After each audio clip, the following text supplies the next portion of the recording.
बिहार में सम्राट चौधरी के बुलडोजर का जलवा तो है ही, साथ ही अब अपराधियों में खौफ कैसे कायम हो, कैसे वो अपनी हरकतों से बाज आए, इस पर भी जोर है।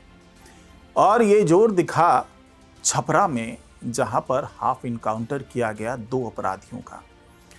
अब उन अपराधियों का नाम सुनेंगे आप तो आप जान पाएंगे कि भाई साहब ये कोई छोटी मोटी आपराधिक गतिविधियां नहीं है, बल्कि इसके पीछे एक बड़ा खेल, बड़ी साजिश रची जा रही है।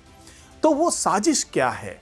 क्या ये वाकई जो डॉक्टर सजल कुमार के अपहरण की बात हो रही है, जो कि प्रसिद्ध डॉक्टर हैं छपरा के, केवल ये अपहरण की ही कोशिश थी, या फिर इसके पीछे एक बड़ी साजिश थी जिसको कि बेनकाब किया पुलिस ने, और हाफ इनकाउंटर के बाद हर वो राज सामने आ गया जिसको ढकने की कोशिश की जा रही थी, और ये बताया जा रहा था कि ये मामूली अपहरण की घटना है, लेकिन इसके बड़ा खेल था इसके पीछे। तो इसी पर बात करेंगे आज के इस वीडियो में, तो इस वीडियो को आखिर तक जरूर देखिएगा। नमस्कार, मैं हूं डॉक्टर सुरजीत सिंह और आप देख रहे हैं YBN बिहार झारखंड। अगर आपने अभी तक इसे सब्सक्राइब नहीं किया है तो सब्सक्राइब कर लीजिए, और अगर आपको ये वीडियो अच्छा लगे तो लाइक कीजिए, शेयर कीजिए और कमेंट जरूर कीजिए।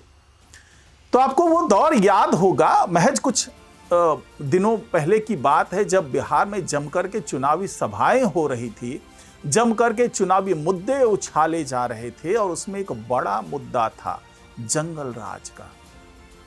लोग तो यहां तक कह रहे थे कि भाई अगर तेजस्वी यादव की सरकार बन गई तो यहां पर अपहरण का अलग से विभाग खोला जाएगा, क्योंकि जिस तरीके से लालू यादव और राबड़ी देवी के राज में जमकर के अपहरण कांड हुआ और उसको एक उद्योग की तरीके से चलाया गया, और आरोप तो यहां तक लगे कि इसमें भी जो मिली भगत थी वो सत्ता के शीर्ष पदों पर बैठे हुए लोगों की भी थी।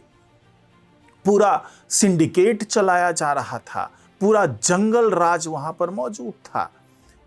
तो अब ये मुद्दे तो उछाले गए, तो फिर अब सवाल ये उठा कि क्या बीजेपी की सरकार, जेडीयू की सरकार, एनडीए की सरकार, यानी कि कुल मिलाकर के एनडीए की सरकार बन जाती है तो क्या शासन व्यवस्था बहुत बेहतर हो जाएगी, या फिर वो खेल किसी भी शासन व्यवस्था में हो सकती है, चल सकता है?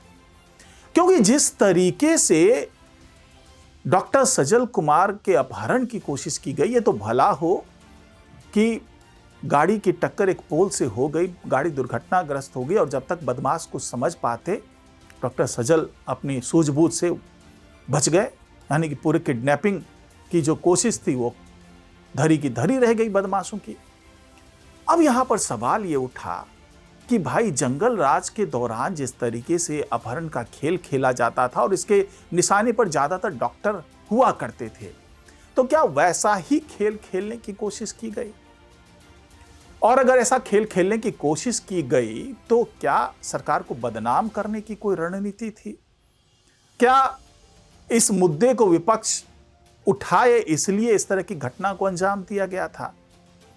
क्योंकि जब पुलिस ने छानबीन की, धरपकड़ शुरू की, 5 आरोपियों को गिरफ्तार कर लिया इस अपहरण कांड से जुड़े हुए, जो भी वो थे, अपहरण हालांकि हो नहीं पाया, कोशिश नाकाम रही बदमाशों की, लेकिन जिस तरीके से ये कोशिश की गई थी, नाकाम कोशिश थी, उसे सवाल उठने लगे कि क्या एक बड़ी योजना के तहत ये काम किया जा रहा है।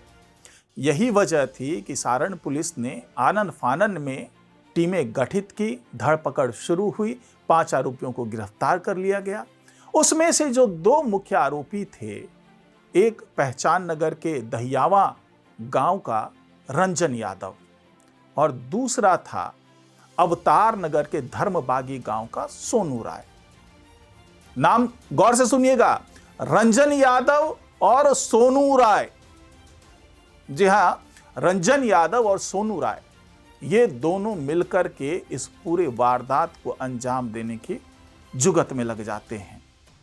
तो क्या वो एक बार फिर ये साबित करना चाहते थे कि ये सरकार भी दूध की धुली हुई नहीं है, इनके शासन काल में भी अपहरण कांड हो रहा है, जमकर हो रहा है और पता नहीं अगर अपहरण हो जाता उसके बाद ये क्या क्या करते।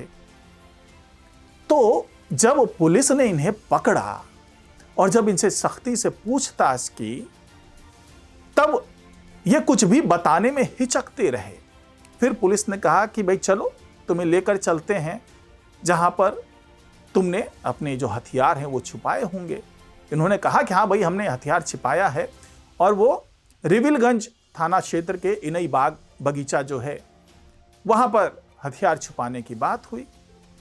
तो पुलिस ने कहा कि चलो तुम्हें ले चलते हैं उस जगह पे, मौका जो वारदात तो नहीं कहेंगे लेकिन जहां पे तुमने हथियार छुपाया है वहां पर से तुमसे हथियार हम बरामद कर लेते हैं।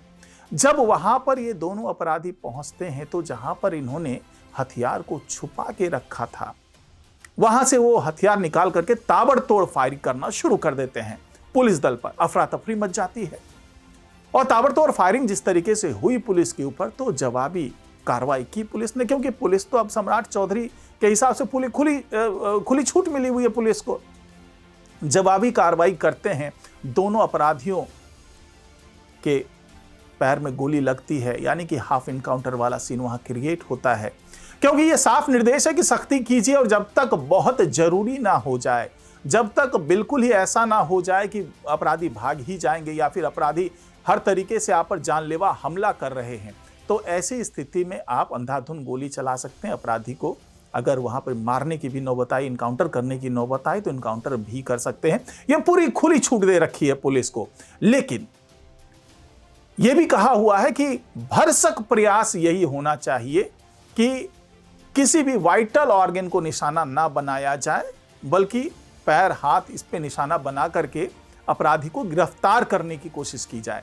यहां पर तो पहले गिरफ्तारी हो चुकी थी, तो पुलिस को ऐसा लग रहा था कि चलिए गिरफ्तारी हो गई, अब इसे हर बात उगलवा लेंगे, हर साजिश का पर्दाफाश हो जाएगा, हर जो ये वारदात को अंजाम देने के पीछे जो लोग होंगे, हर उस आदमी का चेहरा बेनकाब हो जाएगा।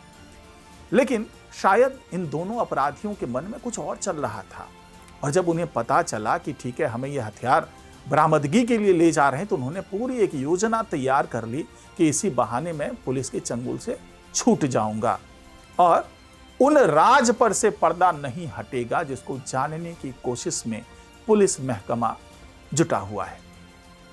और जब इनई बगीचा में पहुंचने के बाद वो छुपाए हुए हथियार से हमला कर देते हैं पुलिस बल पर और भागने की कोशिश करते हैं। और जवाबी कार्रवाई या यूं कहें कि आत्मरक्षा में जब पुलिस ने गोली चलाई तो इनके पैर में लगा और गंभीर रूप से ये घायल भी हो गए। छपरा सदर अस्पताल में इनका इलाज चला। अब इन दोनों ने इस दौरान, हालांकि बहुत ज्यादा पूछताछ अभी फिलहाल नहीं हो पाई, उसका इलाज चल रहा है दोनों का, लेकिन ये बात जरूर खुलकर के सामने आने लगी है कि तेजस्वी यादव जो हारे हैं, यानी कि जो यादव समुदाय है, वो इससे बड़ा व्यथित है। हालांकि मैं पूरे यादव समुदाय की बात नहीं कर रहा हूं, मैं उन समर्थकों की बात कर रहा हूं जो तेजस्वी यादव के साथ खड़े थे, जो यादव समुदाय के समर्थक खड़े थे तेजस्वी यादव के साथ में। तो ऐसे लोग और समर्थकों में भी ऐसे जो कि नोटोरियस हैं, जो कि आपराधिक प्रवृत्ति के हैं, क्योंकि ये जो सोनू राय और रंजन यादव की जो गिरफ्तारी हुई है, ये भी कई आपराधिक मामलों में वांछित अपराधी थे, दुर्दांत अपराधी थे। तो इस तरह के लोग जो कि आपराधिक प्रवृत्ति के हैं और साथ ही ये मानकर चल रहे थे कि तेजस्वी यादव की सरकार बनेगी तो खुल करके हम लोग खेल खेलेंगे अपना, जिस तरीके से भोजपुरी गाने भी इसमें उन दिनों खूब बजाए गए थे कि भैया की आएगी सरकार, हम बनेंगे रंगदार, और मारब सिक्सर से 6 गोली कपार में और सिक्सर के गोली मार दे छाली में। इस तरह की जो तमाम बातें हो रही थी और जिस तरह के ये सपने देखे थे इन अपराधियों ने कि तेजस्वी यादव की सरकार बन जाएगी, यानी महागठबंधन की सरकार बन जाएगी, तो हम खुल करके यहाँ पर तांडव मचा सकेंगे, जंगल राज यहाँ पर कायम कर सकेंगे। जब उनके मंसूबे नाकाम साबित हो गए तो उन्होंने सोचा कि चलो इस सरकार को भी क्यों ना बदनाम किया जाए। लेकिन शायद उनको ये अंदाजा नहीं था कि भले अपहरण की वारदात पूरी ना हो पाई हो, लेकिन तुमने जो कोशिश कर ली ना, वो गलत कर दिया। क्योंकि पुलिस को तो खुली छूट मिली थी, उसने दनादन कार्रवाई की और अब हालात ऐसे बने कि रंजन यादव और सोनू राय छपरा सदर अस्पताल में नजर आ रहा है। अब दोनों से और जब पूछताछ होगी तो बात समझ में आएगी कि आखिरकार ये करना क्या चाहते थे, क्योंकि फौरी तौर पे तो यही बात सामने में आई है कि वो एक बार फिर इस तरह के कांड करके ये साबित करना चाहते थे कि जंगल राज तो हर सरकार में कायम की जा सकती है। और जिस तरीके से सारण पुलिस ने पिछले केवल दिसंबर की बात करें तो 3 इनकाउंटर वो कर चुकी है, 3 हाफ इनकाउंटर। पहला 1 दिसंबर को होता है, फिर 3 दिसंबर को होता है, और अब यहाँ पे ये तीसरी वारदात थी जिसमें हाफ इनकाउंटर किया गया है। और अपराधी को पहले शराब तस्करों के साथ भी मुठभेड़ हुई पुलिस की, उसका भी हाफ इनकाउंटर किया गया। इससे पहले 2 अपराधियों का इनकाउंटर हुआ, अब जाके इन दोनों का हाफ इनकाउंटर हुआ है। तो मंसूबे साफ हैं पुलिस के भी कि आप चाहे कितने भी बड़े धुरंधर क्यों ना हों, अगर आपराधिक गतिविधियों में लिप्त होंगे तो आपको अंजाम तक पहुंचाया जाएगा। यानी कि अब सरकार को बदनाम करने की जो तमाम साजिश रची जा रही थी, मंसूबे बनाए जा रहे थे कि जंगल राज फिर से कायम करेंगे, देखते हैं कौन क्या बिगाड़ लेता है, तो सम्राट चौधरी की पुलिस ने साबित कर दिया कि कायदे में रहोगे तो फायदे में रहोगे, अगर ज़्यादा उछलोगे तो अंजाम पता होना चाहिए। तो आज की रिपोर्ट में फिलहाल इतना ही। नमस्कार।